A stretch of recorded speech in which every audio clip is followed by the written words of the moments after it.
Pasabog, Mikoy, may planong gawin para kay Krista. Malalaman natin ito sa part 17. At Honey Krista, matuwa kaya? Atin ang alamin at pag-usapan ngayong araw.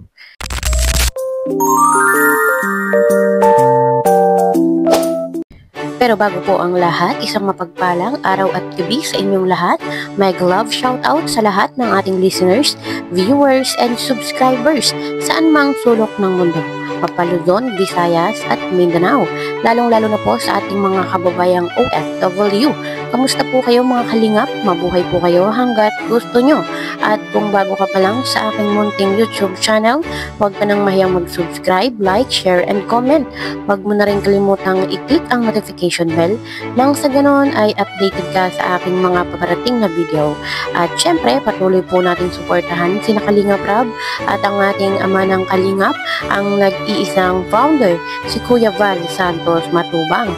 Kung maaari po ay no skip ads nang sa ganon ay mas marami pa tayong malingap na nangangailangan. At kunting paunawa po kung maaari ay tapusin niyo muna ang kabuuang video nang sa ganon ay akma ang inyong mga komento. Bitin Mikoy, kulang sa kilig. Actually, may may reason naman po kung bakit gano. May konting pagbabago, pero siguro hayaan na lang si Kalingap na lang mag-explain po dyan pag sa pagdating ng pag umabot sa point na siya na yung paano ko ba explain? Pag nag-live na lang si Kalingap Rab yun.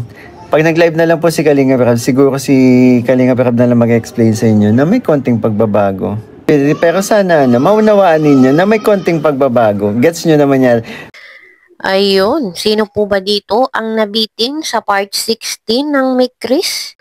At kung mapapansin nga po natin mga kalingap ay parang medyo bitin nga po yung pagpapakilig sa atin ng Mick Chris.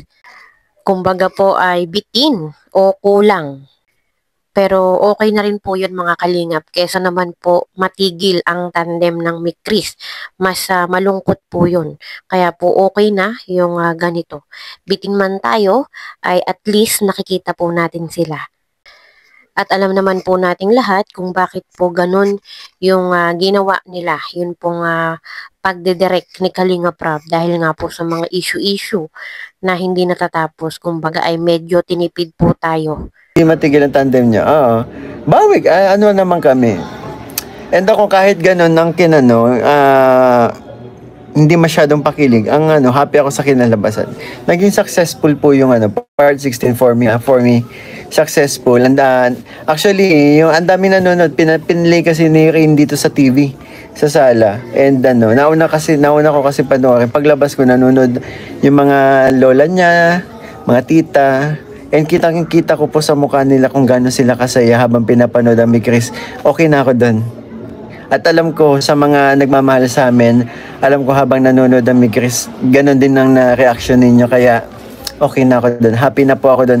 Pakiramdam ko, ginawa naman po kasi namin yung best namin. Ayun, okay na nga po yun mga kalingap. Tama naman po yung sinabi ni Kalingap Mikoy. Mas okay na po yung nakita natin sila. At alam naman po natin yung mga bali-balita. Akala nga po natin ay magwawakas na. Matitigil na ang Mick Chris. So okay na po na at least ay nakita po natin sila at napanood na magkasama. At sa kabilang dako nga po mga kalingap, sa wakas ay napanood na po natin ang Mick Chris, ang part 16, ang 4th monthsary ng Mick Chris. So, success, dahil lang tagal nating inintay, dahil nga po medyo natagalan at hindi nga po natin nakita. Ang Mick Chris ay sa wakas ay napanood nga po natin ito kung saan ay meron pong nakakatuwang regalo pa itong si Honey Krista dito nga po kay Kalingap Mikoy. At sa wakas ay nakaganti na itong si Krista dito kay Kalingap Mikoy. Panoorin po natin ito. No matter the season, we always bloom.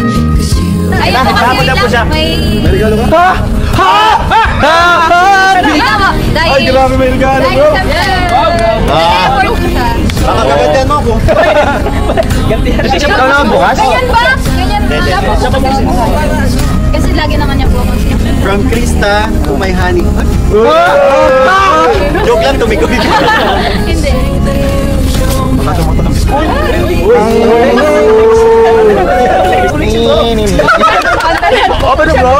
Buksan mo kasi, wala pa nga. Yan.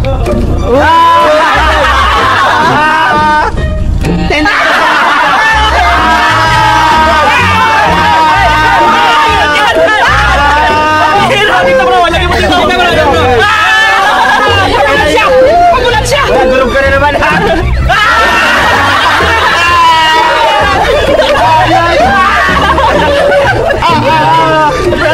Bro, ganda na bagong service mo, bro. Guys, nakaganti si Krista.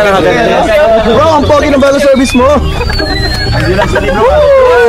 Ang galing. Lagay mo sa top ng sasakyan mo, bro. Dahil dyan, happy 4th anniversary! Ayun, nakakatuwa naman po mga kalingap at talagang parang bumalik sa pagkabata itong si Mikoy at niregaluhan ng laruan na ambulansya. Sa ganoong paraan ay makikita po talaga natin na yung dalawa ay komportable na sa isa't isa. At napapansin naman po natin nag-aasaran sila, nagbibiruan. Kumbaga ay makikitaan po natin na talagang okay po yung tratuhan nila sa isa't isa. Okay po sila at komportableng gawin kung ano man yung mga kalukuhan na naiisip nila. Napapanood naman po natin sa ibang vlog kung talagang mag-asaran itong dalawa ay parang nakikita natin na medyo minsan parang napipiko na itong si Bebe Krista. Pero sabi nga po ni Kalingap Mikoy ay wag po nating gawing issue or i-big deal yung kanilang pag-aasaran dahil ganun daw lang po sila maglambingan. Kumbaga ay normal lang po yung kanilang pagbibiruan. Kumbaga ay sanay na sila na ganun yung tratuhan nila pag sila ay magkasama. At napapansin naman po natin mga kalingap na talagang ito pong si Kalingap Mikoy ay meron talagang pagkamakulit. Talagang makikita po natin na may pagkasutil.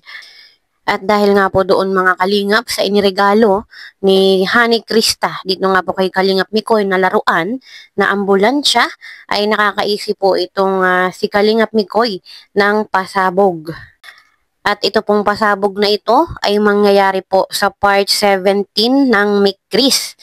So, hindi pa po natin alam kung kailan yung part 17 at kakatapos nga lang po ng part 16. So, abangan po natin kung ano yung mangyayari, kung ano ba itong pambawi ni Kalingap Mikoy dito kay Krista. Narito po yung pahayag ni Kalingap Mikoy, panoorin po natin. Wag na mabitin, may ano pa bukas, may live selling pa. Ganda ng umiilaw na kotse, papaano ko yun? Ay, nako. Bawi. Alam ko talaga yun, bro. Bro, inatake na naman akong kasutilan ko. May naiisip na naman akong regalo.